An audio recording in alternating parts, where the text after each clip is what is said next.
You wanna go down here? Yeah, sure.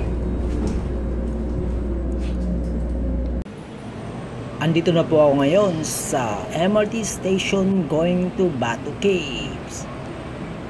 Medyo matagal-tagalan tayo dito maghintay ng train kasi talagang matagal talaga ang train dito. This is going to Batu Caves? Yeah. Batu Caves? Yeah. Oh. You go Batu Cave? Oh, okay, sure. Thank you.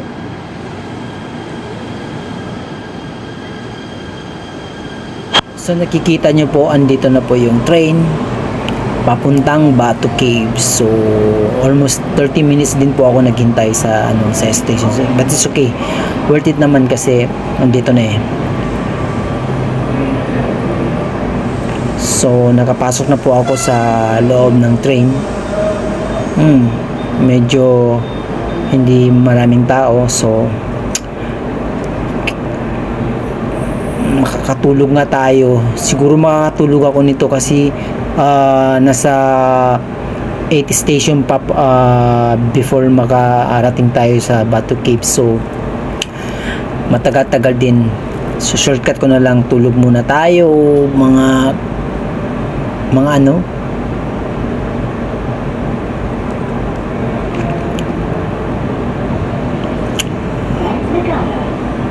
buti na lang po mabilis yung train. Grabe ang bilis ng train. Kaya yan, papahinga tayo dahil alam ko mapapagod tayo pagdating ng Batu Caves dahil aakyat tayo sa hagdan-hagdang palayan. Mataas po yung hagdan. Hindi ko na kung ilang steel yung nila, basta mataas po yung ng Batu Caves. So pagpunta natin doon, kasi yung kuweba kasi doon nasa tuktok talaga ng ng bundok. So nandun talaga yung kuweba sa taas. Hindi katulad ng ibang kuweba, sa baba siya.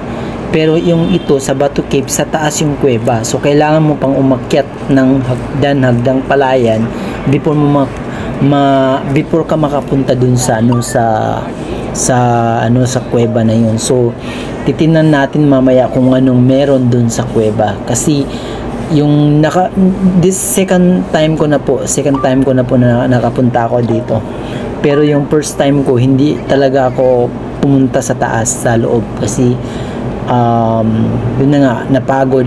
Pero ngayon try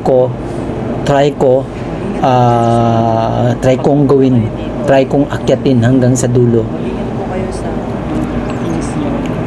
Ang daming mga unggoy.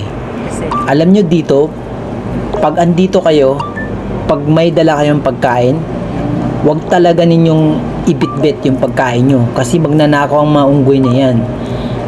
Hindi ko na videohan, may si ate, itong dalawang ating to, kawawa, kinuha yung yung ewan ko kung anong laman ng plastic niya, ninakaw ng mga unggoy na yan. Maiyak-iyak na si ate pero hindi ko binidyuhan.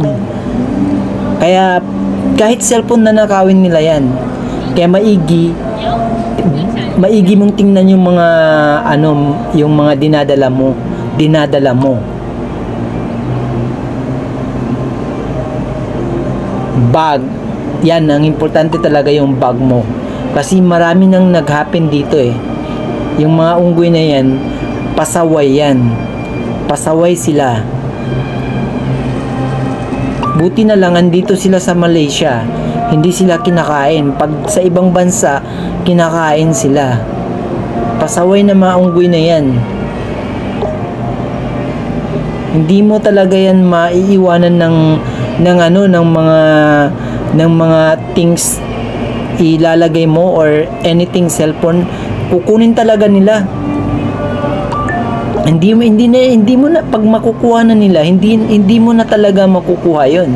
Kasi tinatakbo na nila. So, wala kang magawa. Kaya kung sino man sa inyo na pumunta dito sa Batu Cave, mag-ingat po kayo sa unggoy. Kasi maraming magnanakaw na unggoy dito.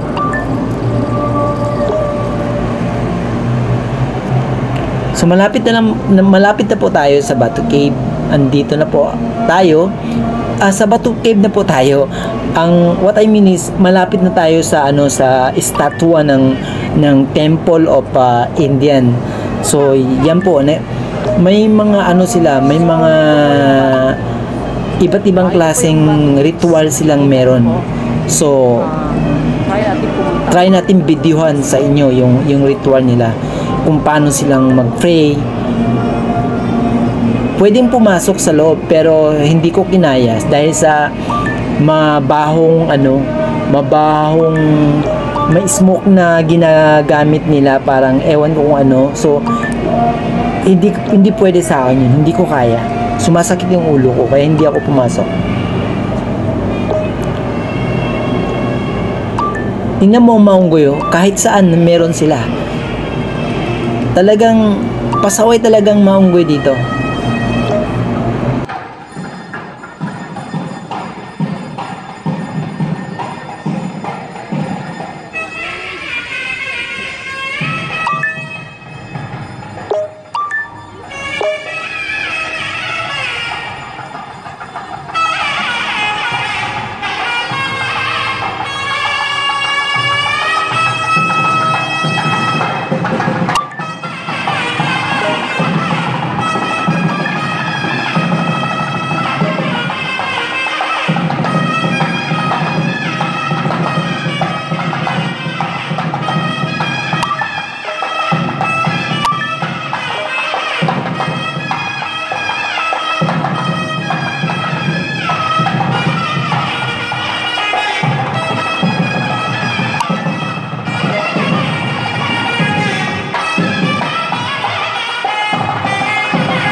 Kaya.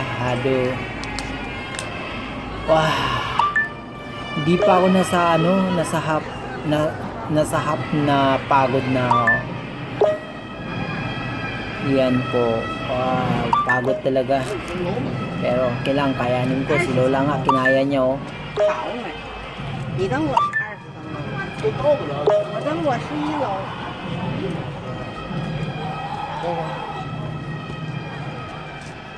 哇，谢。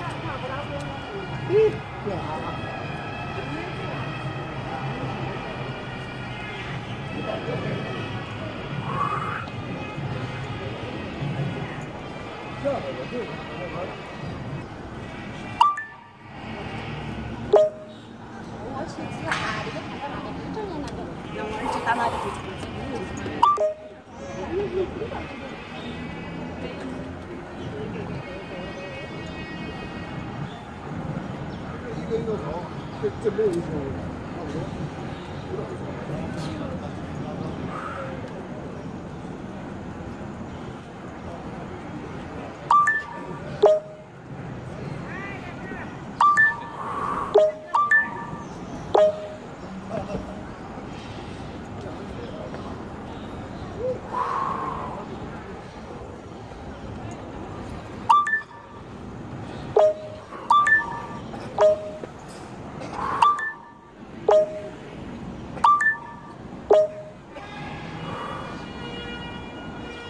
Monkey eating coconut. 看起来还挺好，有滋有味儿的。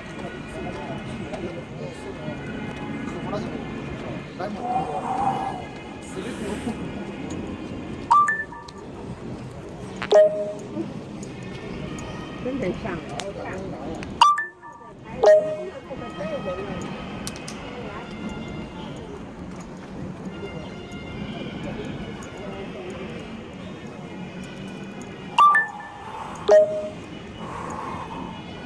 Pataas na po tayo.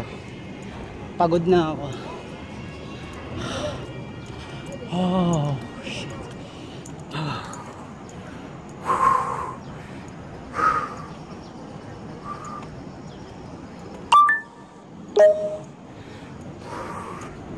Ah.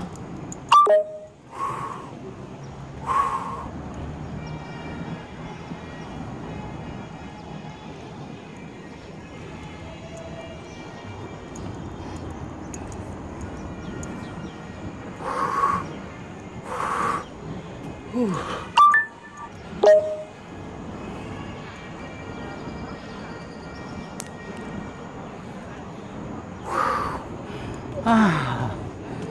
Oh.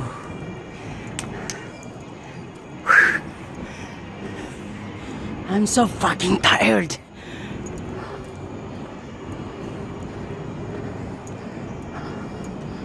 Ah.